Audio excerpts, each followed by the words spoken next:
Good morning, it's June 6th, and this is To My Liberal Friends.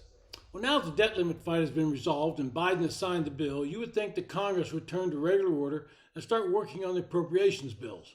After all, the debt bill expressly states that Congress must pass all of the bills, and they can no longer put them off and roll everything up into a continuing resolution, something that funds the government at the previous year's levels until the real thing is passed, or they can't use some massive omnibus bill that consists of several thousand pages, which nobody can read or decipher.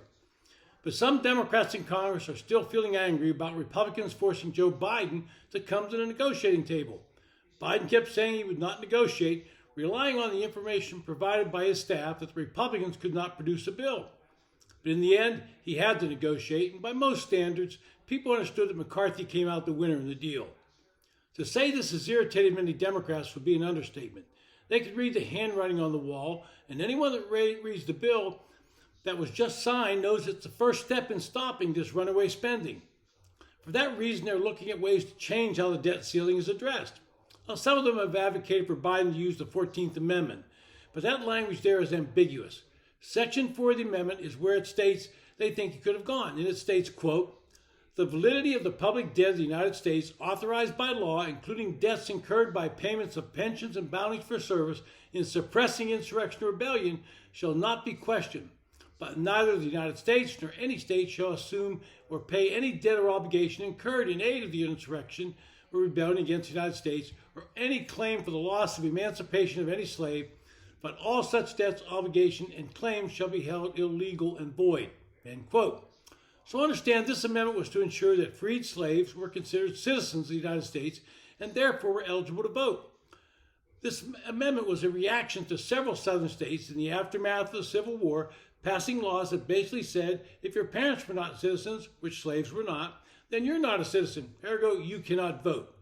Reading the amendment, you should come to the realization it was not intended for the wildly spending of Congress administrations, but rather to cover the costs of putting down a rebellion. Biden knew this would immediately trigger a lawsuit, and the Supreme Court would have to take the case.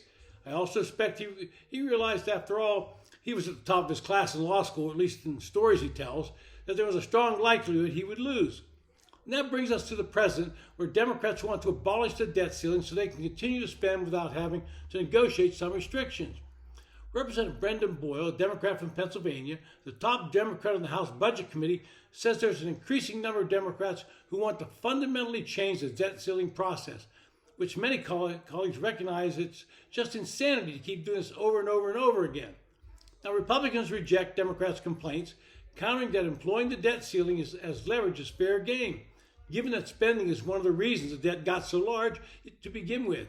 GOP lawmakers have focused on cutting expenditures, particularly for non-defense programs, and rejected Biden's proposal to close deficits through new taxes on corporations and the wealthy. Well, Congress created the debt ceiling in 1917 to remove itself from the day-to-day financial management, giving the Treasury Department authority to borrow up to a set amount, rather than passing legislation for each debt issuance. Because the U.S. consistently runs large annual deficits, the debt ceiling must regularly be raised before Treasury can issue new debt. And that's the root cause of the problem. We continue to run large annual deficits. Biden keeps telling the public that he's reduced the deficit by the largest amount in history, but he forgets to tell them that he raised it so high that it had to come down. This is similar to his claims about all the jobs he says his administration has created, while omitting that the vast majority of them were lost due to government actions forcing businesses to shut down operations, thereby creating job losses. As the economy reopened, people went back to work, and Biden claimed he had created a job for them. Well, over in the Senate, they're taking a different approach. Senator Tim Kaine, a Democrat from Virginia, has introduced a bill to allow the executive branch to raise the debt limit subject to a disapproval resolution by Congress. He has the backing of several Democratic colleagues. This is similar to the mechanism included in the 2011 debt deal at the suggestion of Mitch McConnell, who wanted to make sure that Democrats would be politically responsible for the increased borrowing cap. Well, this idea is fraught with political danger because, as McConnell suggested, it would be Democrats that are voting to raise the debt limit, and it would be their spending that created the problem.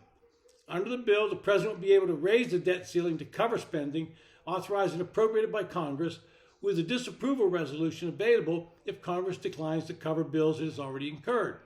If the debt becomes within $250 billion of the limit, the president would submit another certification explaining what drove the additional debt and proposing a new limit for the remainder of the fiscal year. All of these proposals are dead on arrival since Republicans control the House of Representatives and will never pass any of them. Some Democrats have figured out that the public's finally taking notice of how much debt we are, and it could create political peril for some of them in swing districts.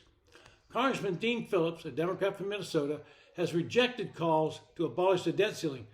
Controlling the debt, and I'm quoting him, is not just a Republican demand, it should be a Democratic demand as well, because if we hope to invest in the future, we've got to stop paying so much for the past. End quote. I want his last sentence to be the one that finally acknowledges the root of the problem, spending, and admit that we have to start paying attention to the deficits and we have to quit spending. It's been To My Liberal Friends. Thanks for listening.